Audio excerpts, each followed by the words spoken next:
কই বাপরে বেটাটা যেমন বালা আছিল তার মরণটা এমন সুন্দর হইছে, মারা যাওয়ার পরও তার চেহারাটাকে ওইলদার মোড়ার মতো গেছে, সুন্দর হয়ে গেছে। বলি কি বলি না?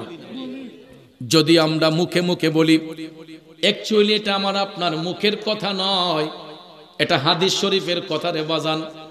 আমার মদিনার কামলিওয়ালা নবী বলেছেন, মুমিন ব্যক্তিরা দুনিয়া থেকে যাবার সময় এরা হাসি মুখে চলে যায়, এরার চেহারাটা নূরান্বিত হয়, কারণ আখিরাতের প্রথম ঘাটিটা হইল কবর। আখিরাতের প্রথম ঘাটি হইল কবর। আমার নবী বলছেন, কবরের ঘাটিটা যেই ব্যক্তি সহজে পার হইয়া যাবে, একটা ঘাটও তারপর পার হওয়ার কষ্ট হবে না। আর কবরের ঘাটে যেই ব্যক্তি আটকা পড়ে যাবে, একটা ঘাটও পার হওয়া তার পক্ষে সম্ভব হবে না। আর কবরের ঘাটটা যেই ব্যক্তি সহজে পার হইয়া যাবে, একটা ঘাটও পার হওয়া তার পক্ষে কষ্ট হবে না। কারণ ভাইয়ারা, আর দুনিয়াও মাজরাতুল আখিরা, দুনিয়াটা হচ্ছে আখিরাতের পরীক্ষাশালা। যেমনি ভাবে আমরা স্কুল কলেজ ইউনিভার্সিটিতে অধ্যয়ন করি, এই গোটা দুনিয়াটা আমার আপনার জন্য একটা অধ্যয়নের জায়গা, ঠিক কিনা কোন? দুনিয়ার বিদ্যালয়ে যারা পড়ে, স্কুল কলেজ ইউনিভার্সিটিতে দেখবেন গুড স্টুডেন্ট যারা, ভালো ছাত্র যারা, এরা দেখবেন পরীক্ষার হলে যাবার সময় তাদের মুখের মধ্যে হাসি থাকে। ছাত্র যদি ভালো হয়, পরীক্ষার হলে তাদের কোনো টেনশন ফিল করে না। কথা কোন ঠিক না বেঠিক? কারণ প্রশ্ন যেখান থেকে আসুক, ভালো ছাত্র যারা এরা উত্তর যে এই চিন্তা ভাবনা তার ব্রেইনও ঢুকে, কলম দেখালে আরেক বেটার গুতাগুতি করে, ঠিক না বেঠিক? আর ছাত্র যদি ভালো হয়, দেখবেন পরীক্ষার হলে যাওয়ার সময় তার কোনো টেনশন থাকে না, হাসি মুখে যায়। তো মুমিন ব্যক্তি যারা, এরা দুনিয়া থেকে হাসি দিয়ে যাওয়ার কারণ হলো এরা ছাত্র ভালো, কারণ এরা তাহাজ্জুদের নামাজ পড়েছে, এরা ওয়াক্তের নামাজ পড়েছে, এরা আল্লাহর জিকির করেছে, এরা নবীর দুরূদ পড়েছে, এরা মানুষের ক্ষতি করে নাই, এরা কোনো মানুষকে ঠকায় নাই, এরা কোনো মানুষকে ওজনে কম দেয় নাই, এরা কোনো মানুষের সঙ্গে প্রতারণা করে নাই, এরা অন্ধপথের যাত্রীকে আলোর পথ দেখিয়েছে, এরা ভালো মানুষ ছিল। এই জন্য এরা দুনিয়া থেকে যাবার সময় তাদের মুখের মধ্যে হাসি থাকে, কারণ এদের টেনশন নাই, এদেরকে কবরে রাখলে পরে এরা উত্তরগুলা ঠাস ঠাস করে দিয়ে দিবে। আমার মদিনার কামলিওয়ালা নবী, মায়ার নবী, দয়ার নবী বলেন, যখন দুনিয়াবাসীরা ওই মৃত ব্যক্তিকে কবরের মধ্যে শোয়াইয়া যখন 40 কদম দূরে চলে আসে গো, আমার আল্লাহ ওই কবরের মধ্যে 2 জন ফেরেশতা পাঠায়। কয়জন? একজন ফেরেশতার নাম হলো মুনকার, আর একজন ফেরেশতার নাম হলো নাকির। মুনকার নাকির 2 জন ফেরেশতা কবরে আল্লাহ পাঠাইয়া দেয়। এক যুবক বন্ধুরা, আমার বাবাজিরা, আপনারা বলুন কবরের মধ্যে প্রশ্ন হবে কয়টা? আর জোরে কোন কয়টা? কবরের প্রশ্ন 3টা। এর মধ্যে প্রথম প্রশ্নটা মান রাব্বুকা ওয়া মান দীনুকা ওয়া মান হাজার রুজুল বুইসা ফিকুম। 3টা প্রশ্ন কবরের মধ্যে করা হবে। ওই 3টা প্রশ্ন যখন মুমিনদেরকে করা হবে, নবী বলছেন মুমিনরা ঠাস করে উত্তর দিবে, কারণ যখন তাদেরকে বলা হবে মান রাব্বুকা, তোমার রবকে, ওই মুমিন ব্যক্তি বলে দিবে রব্বি আল্লাহ। মুমিনকে প্রশ্ন করা হবে ওয়া মান দীনুকা, ওই মুমিনটা বলে দিবে দীনিয়াল ইসলাম, কারণ ওই মুমিন ব্যক্তি দুনিয়াতে আল্লাহর পাগল ছিল, ইসলামের পাগল ছিল, ইসলামের সঙ্গে প্রতারণা করে নাই, আল্লাহর সঙ্গে ধোঁকাবাজি করে নাই, আমার আল্লাহর প্রত্যেকটা হুকুমকে মান্য করেছে। এই জন্য 2টা উত্তর ঠাস ঠাস করে দিয়ে দিবে। তারপরে পরিশেষে যখন 3 নম্বর প্রশ্নটা করা হবে, ওয়ামান হাজার রুজুল বুইসা ফিকুম, 3 নম্বর প্রশ্নটা করার সাথে সাথে গো, আমার মদিনার কামলিওয়ালা নবী, নূরের নবী, মায়ার নবীকে শরীরে কবরের মধ্যে আইনা হাজির করা হইব। আর একটু জোরে কোন, নবী আসতে পারে কি পারে না? আমরার দেশে কিছু মোল্লা মুন্সি আছে, এরা কই কবরে বলে নবীর ছবি আইনা হাজির করা হইব। আরো আসতে কোন, ওয়ারেন্টের আসামি আছেন কেউ? হেন নাউজুবিল্লাহ কইলে যে গুণ হয়ে যাবে বেশি। জোরে কোন নাউজুবিল্লাহ। আবার কোন কোন খন্না আছে, যখন দেখছে হাদিস জালিয়াতিকরণ যায় না, কই না ছবি না কয় রওজা শরীফের লোক একটা শোরুম করইব, ওইখান থেকে রসুল্লাহরে দেখানো হইব। এরপরে নবী যে হাজের এটা বিশ্বাস করতে পারে না, এটা মুনাফিক। কথা কোন ঠিক কিনা? ওইগুলোই হচ্ছে বেঈমান। কথা বলেন ঠিক কিনা? আপনারা বলেন তো, আমার নবী কি শুধু দুনিয়ার নবী না কবরেরও নবী? তিনি দুনিয়ারও নবী, কবরের নবী, হাসরের নবী, মিজানের নবী, ফুলসিরাতের নবী। আল্লাহর সৃষ্টি জগতে যতটা জগৎ সমূহ রয়েছে, যেখানে আল্লাহ রাব্বুল আলামিন সেখানে রসুল রাহমাতাল লিল। ভাইয়ের আমার, দেখেন আল্লাহ কত মহান। আল্লাহর উপাধি হচ্ছে রাব্বুল আলামিন। আলাম হচ্ছে এক বচন, তার বহু বচন হচ্ছে আলামিন। আলাম দ্বারা একটা জগৎকে বোঝানো হয়, আর আলামিন দ্বারা আল্লাহর কুল কায়নাতকে বোঝানো হয়। তো আল্লাহ কয় আমি রাব্বুল আলামিন, গোটা জাহানের পালন কর্তা। আল্লাহ কয় যেখানে আমি গোটা জাহানের পালন কর্তা, আমার হাবিব হবে ওয়ামা আরসালনাকা ইল্লা রাহমাতাল লিল। আল্লাহ কয় আমার হাবিব হলো রাহমাতাল লিল আলামিন। নবীর বেলায় বহু বচন। আল্লাহ কয় একটা জগতের জন্য আমার বন্ধু রহমত নয়, আল্লাহর কুল কায়নাতের জন্য আমার বন্ধু নবী রহমত। এখন আসেন আর একটু প্রমাণ নেই,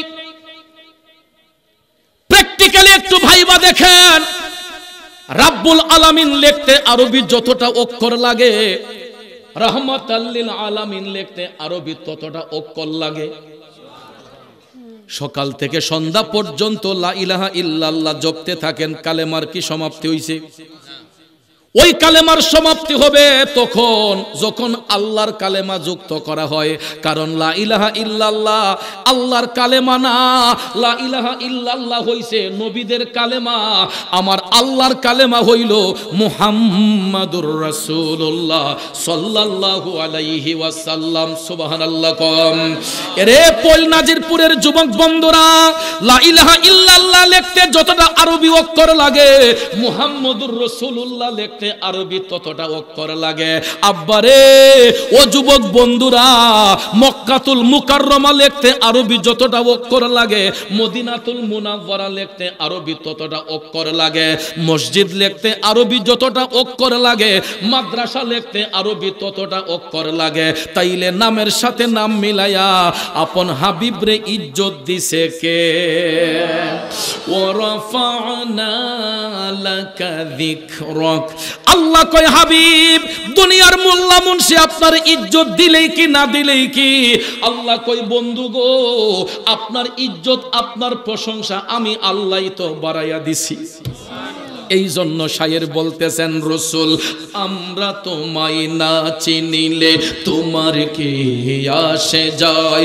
মোরা তোমায় না চিনিলে তোমার কি আসে যায়? দোনো জাহান নবীজির, দোনো জাহান নবীজির নূরে কদমে ঝুকায়। ঠিক কিনা বলেন? দোনো জাহান নবীজির, নবীজির নবীজির দোনো জাহান নবীজির নূরে কদমে ঝুকায়। কথা বলেন ঠিক না বেঠে? আমার যুবক ভাইয়েরা বন্ধুরা, গভীর মনোযোগ মনোযোগ। আমার আল্লাহ রাখেন যেখানে রাব্বুল আলামিন, সেখানে দয়াল নবী রাহমাতাল লিল আলামিন। নবী শুধু দুনিয়ার জন্য রহমত নয়, কবরের জন্য আমার নবী রহমত। ঠিক কিনা কোন? ওই নবীর ছবি আইনা হাজির করা হইব না রে বাপ। আমার নবীর শরীরের মধ্যে কবর আইনা হাজির করা হইব। তখন মুমিনকে প্রশ্ন করা হবে, ওয়ামান হাজার রুজুল বৈসাফিকুম। ওই মুমিন ব্যক্তিটা দুনিয়াতে যেমন নবীর প্রেমে ফানা ছিল, যদিও দুনিয়াতে নবীর জাহিরে চোখ দেয়া স্বপ্ন যুগে নাও দেখতে পায়, কবরের মধ্যে যাইয়া সর্বপ্রথম যখন আমার নবীরে দেখবে গো, ওই মুমিন ব্যক্তিটা প্রশ্ন করার সাথে সাথে বলে দিবে, হাজা মুহাম্মদুর রাসূলুল্লাহ সাল্লাল্লাহু আলাইহি ওয়াসাল্লাম। চিৎকার মেরে বলুন মারহাবা। কারণ নবী ছাড়া ওই কবরে নাই রে বান্ধব নাই, নবী ছাড়া ওই কবরে নাই রে বান্ধব নাই। হাসরেতে নবী ছাড়া নাই দরদি নাই। ঠিক কিনা বলেন? দুই হাত তুলে বলুন ঠিক কিনা? নারায়ে তাকবীর। এটা হুসাইনি যুবকদের আওয়াজ না, যে আওয়াজ দিছেন বোঝা গেছে আপনারা কবরের ভিতরে আছেন। আপনারা কি কবরের ভিতরে নাকি মাটির উপরে? তাহলে মাটির উপরে থাকলে তো আওয়াজটা সুন্নিদের আওয়াজ হইছে না, এটা আপনার এই লামাযহাবীদের আওয়াজ হইছে, খারেজিদের আওয়াজ হইছে। আমরা যদি সুন্নি হয়ে থাকি সুন্নিদের আওয়াজ দিতে হবে। কথা কোন ঠিক না ঠিক? ঈমানি চেতনায় আওয়াজ দিতে হবে। নারায়ে তাকবীর, নারায়ে রিসালাত, নারায়ে গাউসিয়া, আহলে সুন্নাত ওয়াল জামাত।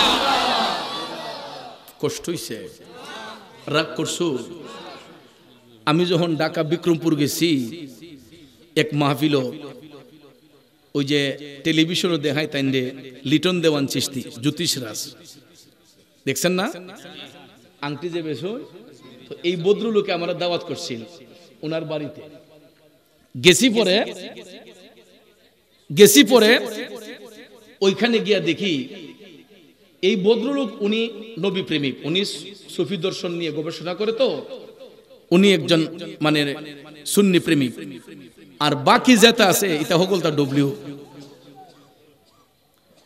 এরপরে গিয়া দেখি পোস্টারের মধ্যে লেখাও আছে নারে রিসালাত। এরপরে আমি ভাবলাম কইলে এখনো মনে প্রেমিক আছে। আমি যখন নারে তাকবীর কইছি ওগুলি আল্লাহু আকবার কইছে।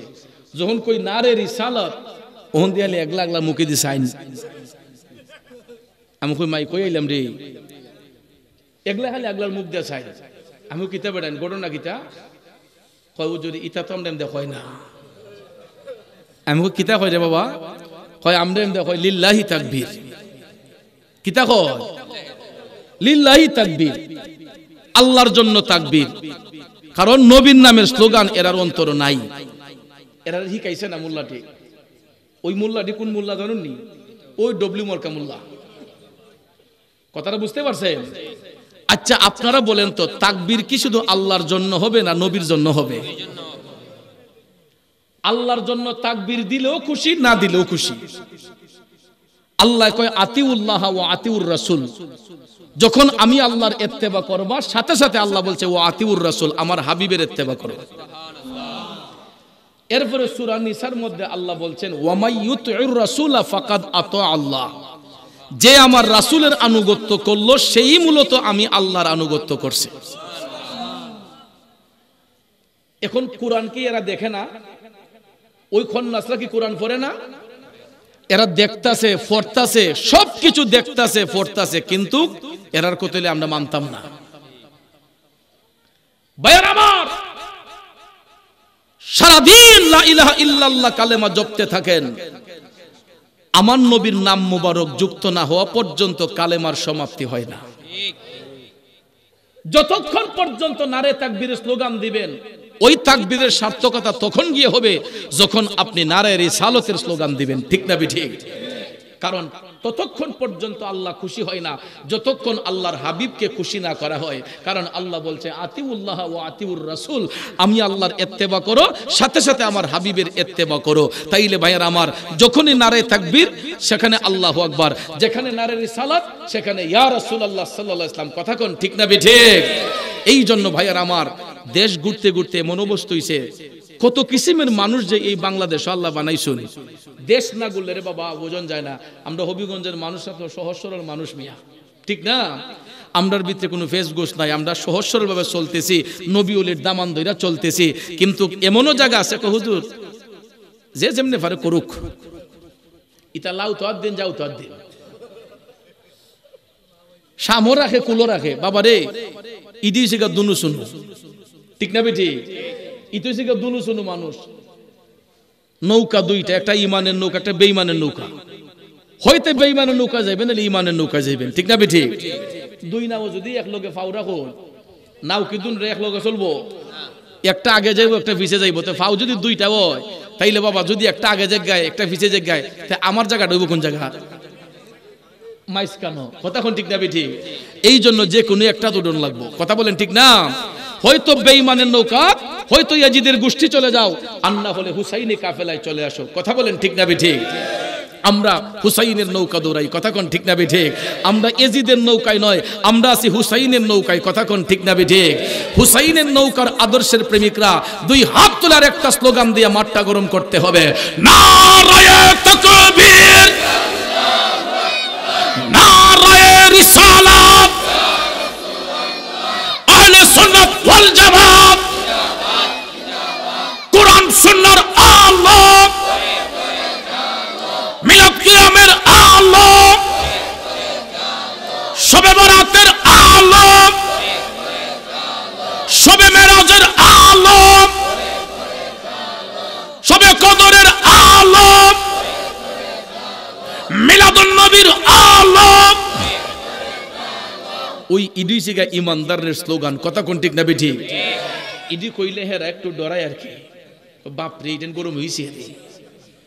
এক কন্যা আছে ওই দিন কইতাছে, ইডার বাড়ি মনে উত্তরবঙ্গ, ইডা লামাযহাবি আখলে খবিস, আহলে হাদিস না, এটা তো ভালো না, হাদিস পরিবার। ইডি হাদিস পরিবার না, ইডি খবিস পরিবার।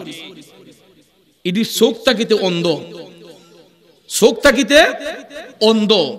এই কন্যা কইতাছে একটা নাম শায়েখ আকরামুজ্জামান, আমি বলছি ইডি হইছে গিয়া দাজ্জালুজ্জামান। আকরামুজ্জামান এটা দাজ্জালুজ্জামান। এই কন্যাসে বলতেছে শবে বরাতের রাইতে মসজিদে গিয়া ইবাদত করার চেয়ে বেশ্যাখানায় গিয়া খারাপ কাজ করা অনেক ভালো। আচ্ছা বা চাচা হোসান জন্মের পর তিনি এই পর্যন্ত সব বরাত পালন করতে শুনিবা?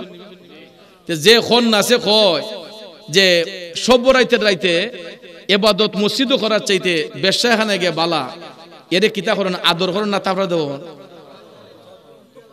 এরে থাফরা লগে লগে দিলাবন, কথা কোন ঠিক না বেঠিক? কারণ সে কোরআনের সাথে বেঈমানি করছে, সে কুফরি করছে, সে কাফের হইছে। আর যারা কুফরি করে এদের প্রথম শর্ত হলো তার বিবাহ করলে তার বউটা তালাক হয়ে যাবে, এরপরে সে ইসলাম থেকে খারিজ হয়ে যাবে, কারণ সে কোরআনের সাথে কুফরি করছে।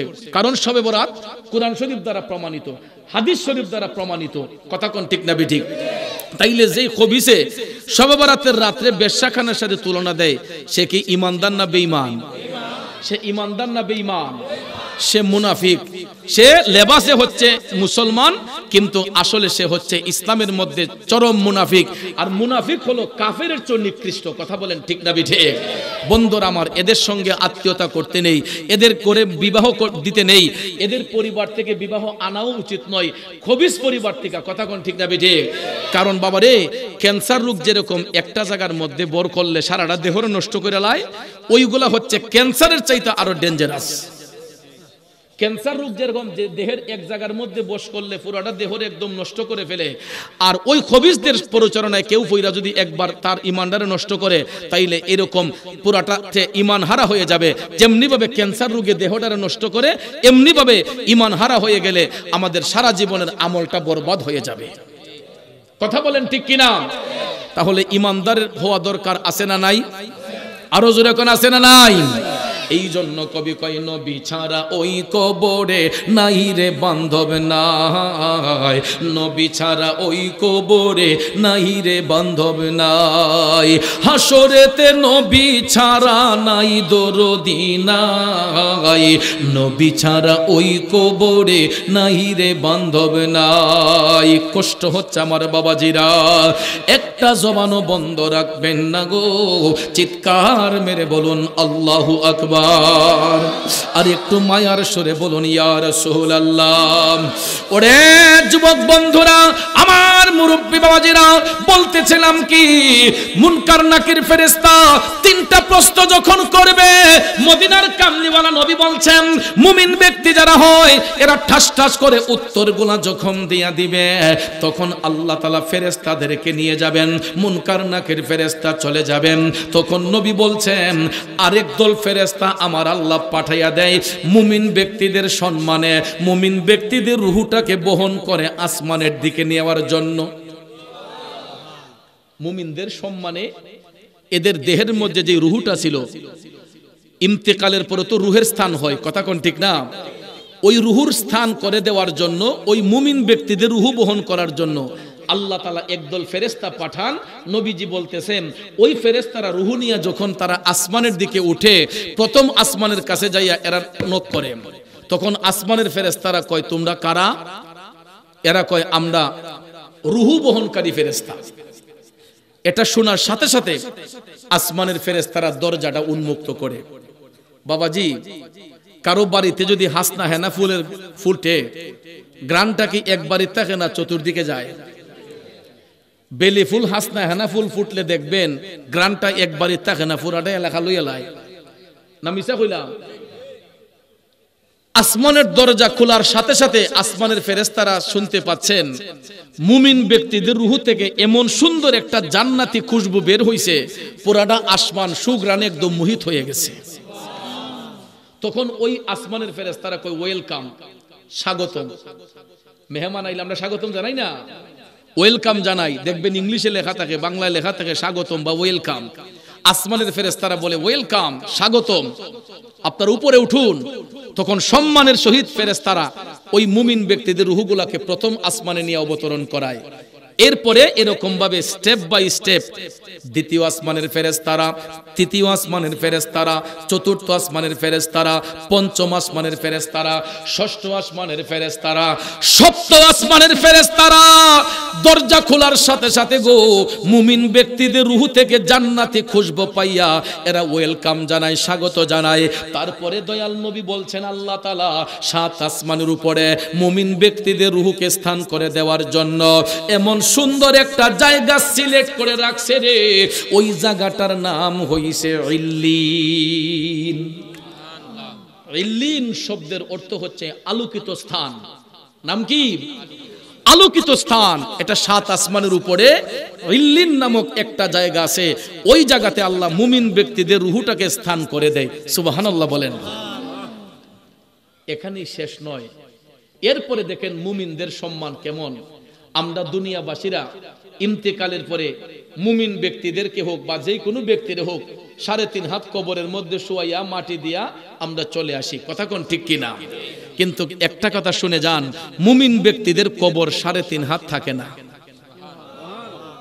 এই প্রমাণটা দিয়েছেন আমার দয়াল নবীজি। নবী যখন মেরাজ শরীফের মধ্যে গেছেন রে বাজান, আমার নবী প্রথম আসমানের মধ্যে যাবার পরে আল্লাহ তাআলা হাবিবের সম্মানে জান্নাত জাহান্নামকে সুসজ্জিত করেছেন।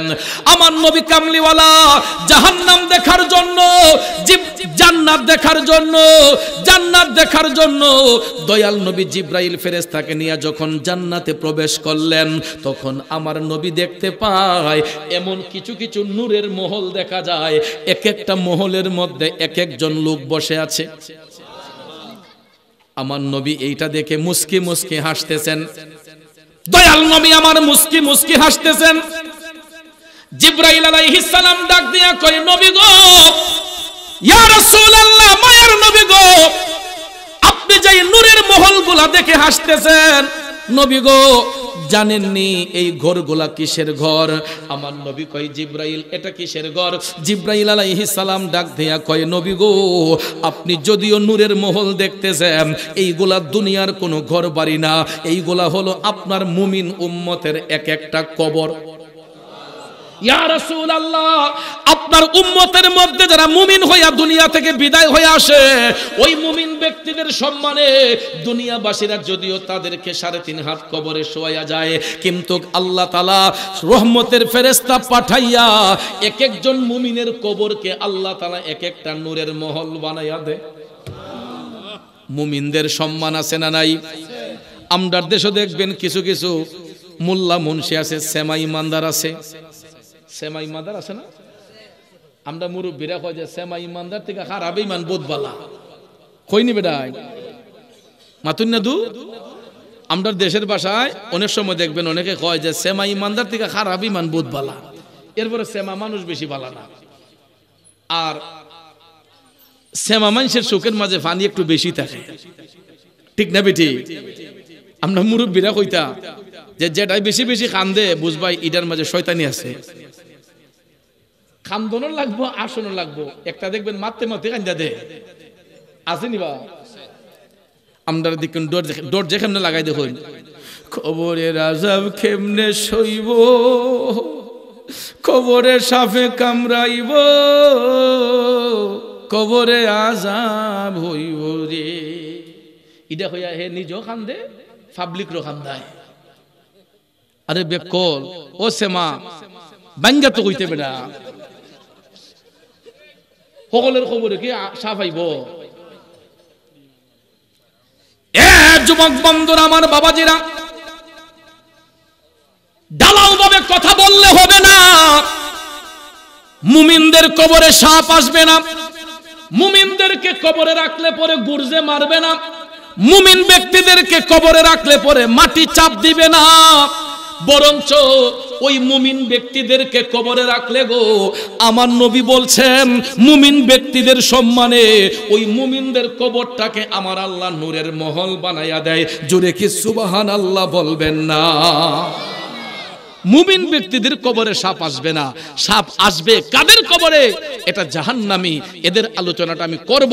ভাইয়ার আমার, এখন শুনুন, ওই মুমিন ব্যক্তিদেরকে কবরে রাখলে পরে মুমিনদের কবরটা 70 গজ প্রসারিত হইরা আল্লাহ নূরের মহল বানায়। এই জন্য কোনো আল্লাহওয়ালা ব্যক্তি, কোনো আল্লাহর ওলি দুনিয়ার জমিন থেকে ইন্তেকাল হলে দেখবেন আমরা তাদেরকে কবরস্থ কইরা ওলিদের মাজারটারে একটু বড় পরিসরে করিনি বা?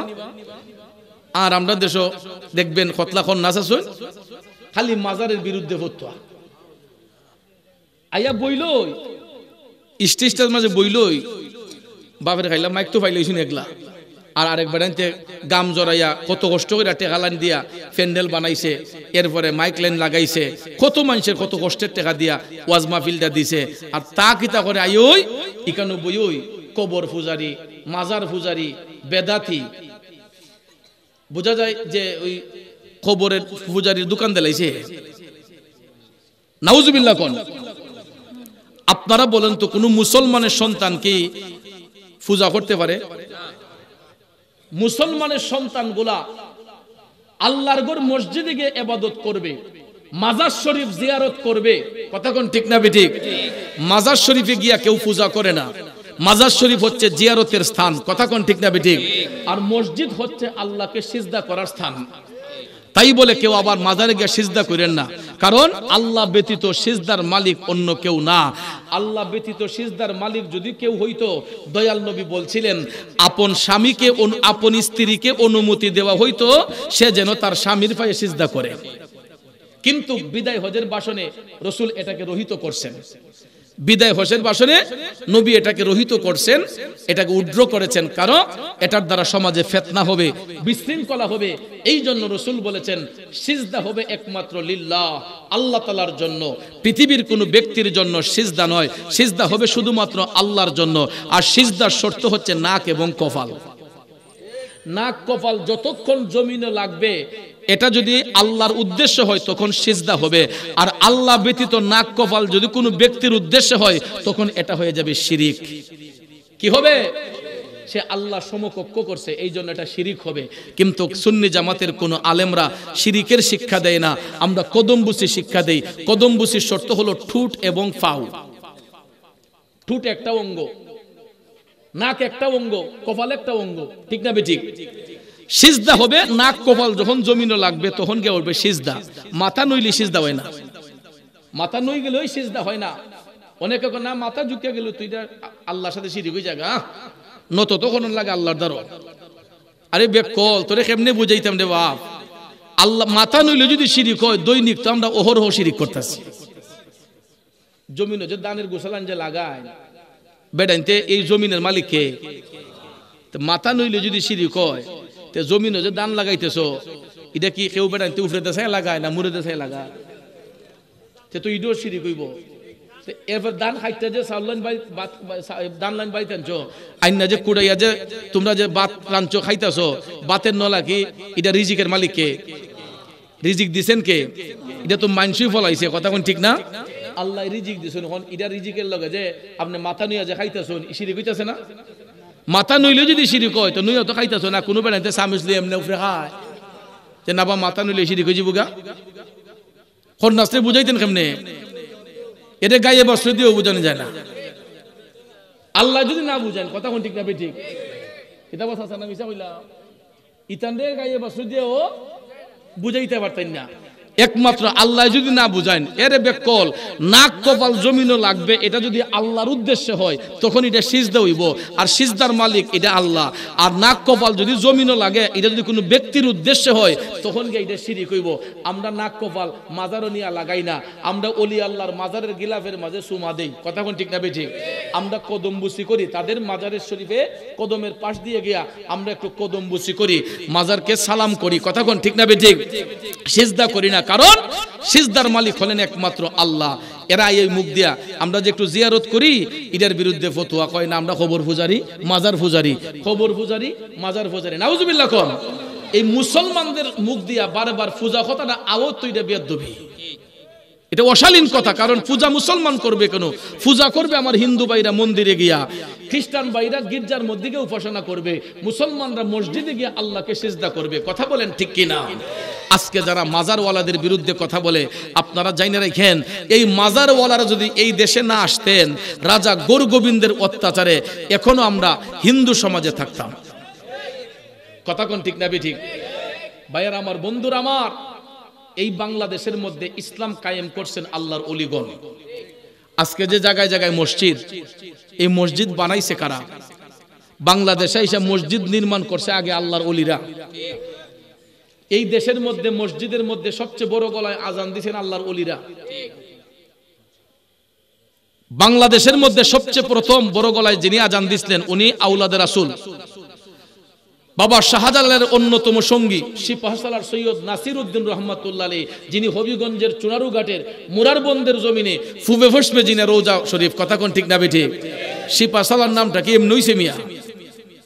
তারা ঈমানি জজবা দিয়া বাতিলের বিরুদ্ধে তারা আল্লাহর জয়ধ্বনি দিয়া, তারা আল্লাহু আকবার ধ্বনি দিয়া এই দেশকে আবাদ করছেন, কথা কোন ঠিক না বেঠিক?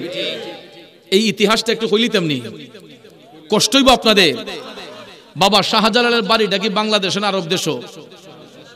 আরব দেশে অনেক বেক করলে